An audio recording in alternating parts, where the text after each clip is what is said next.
జనసేనలో ఓ పక్క చేరికల జోరు కొనసాగుతోంది. అదే సమయంలో అసమ్మతి సెగలు కూడా భగ్గుమంటున్నాయి. తమను కాదని బయట నుంచి వచ్చిన వారికి టికెట్ ఎలా ఇస్తారంటూ జనసేన ఆశావాహులు మండిపడుతున్నారు. అవనిగడ్డ జనసేన రాజకీయం వేడెక్కింది.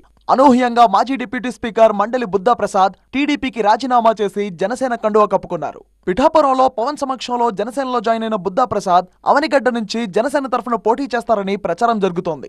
దీంతో అవనిగడ్డ జనసేనలో అసమ్మతి సెగలు ఒక్కసారిగా భగ్గుమన్నాయి. పార్టీ కోసం ఎంతో కాలంగా కష్టపడ్డ సీనియర్లను కాదని ఇతర పార్టీల నుంచి వచ్చిన వాళ్లకు సీట్లు ఎలా ఇస్తారంటూ జనసేన స్థానిక నేతలు ఆగ్రహం వ్యక్తం చేస్తున్నారు. పొత్తు ధర్మాన్ని పాటిస్తూ పార్టీ కోసం కష్టపడ్డ వారికి సీట్లు ఇవ్వాలని, వేరే పార్టీ నేతలకు టికెట్లు ఇస్తే చూస్తూ ఊరుకోబోమంటూ జనసేన నేతలు హెచ్చరికలు జారీ చేశారు. పవన్ కళ్యాణ్ గారు ఎట్టి పరిస్థితుల్లోనూ నీతి తప్పరు, ఖచ్చితంగా పార్టీకి న్యాయం చేసి తీరుతారు. ఇది ఆయన పెట్టినటువంటి పార్టీ, మనందరం ఆయన నాటినటువంటి మొక్కలం. ఖచ్చితంగా ఆయన నాటిన మొక్కల్ని ఆయన చంపేయరు అనేది మీరందరూ గుర్తుపెట్టుకోవాలి.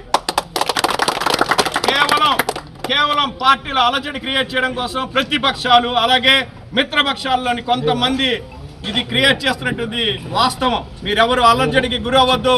ఖచ్చితంగా పవన్ కళ్యాణ్ గారు సరైన నిర్ణయం తీసుకుంటారు.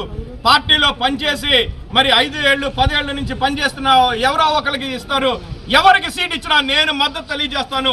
దగ్గరుండి జనసేనని గెలిపిస్తానని చెప్పి మీ అందరికీ నేను ప్రమాణం చేసి చెప్తా ఉన్నాను.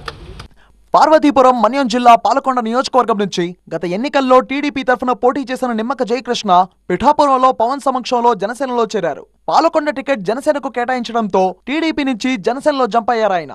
జనసేన టికెట్ జయకృష్ణకే అంటూ నియోజకవర్గంలో ప్రచారం జరుగుతోంది. రైల్వే కోడూరు జనసేన అభ్యర్థి డాక్టర్ యనమల భాస్కర్ రావు వైసీపీ నుంచే ఇటీవలే జనసేనలో చేరారు. ఈ నియోజకవర్గంలో అభ్యర్థిని మారుస్తారని ప్రచారం జరుగుతోంది. విజయవాడ వెస్ట్ సీట్ తనకే దక్కుతుందని ఆశించి భంగపడ్డ పోతిన మహేష్ ఇంకా మౌనం వీడలేదు. నియోజకవర్గంలో పార్టీని పటిష్టం చేశారని తనకే టికెట్ దక్కుతుందని ఆశించారు పోతిన మహేష్. అయితే పొత్తులో భాగంగా టికెట్ బీజేపీకి వెళ్లడంతో విజయవాడ వెస్ట్ నుంచి సుజనా చౌదరి పోటీ చేస్తున్నారు. ఈ తరుణంలో పోతిన మహేష్ ఇండిపెండెంట్ గా పోటీ చేస్తారా లేక సర్దుకుపోతారా అనేది ఇంకా తెలియాల్సి ఉంది. ఎవరికి టికెట్ ఇచ్చినా కలిసి పనిచేస్తామని తొలుత ప్రకటించిన జనసేన నేతలు ఇతర పార్టీల నుంచి వచ్చిన వారికి టికెట్లు ఇవ్వడాన్ని జీర్ణించుకోలేకపోతున్నారు. ఎన్నికలు సమీపిస్తున్న వేళ అసంతృప్తులను బుజ్జగించడం జనసేన అధిష్టానానికి కత్తి మీద సాములా మారింది.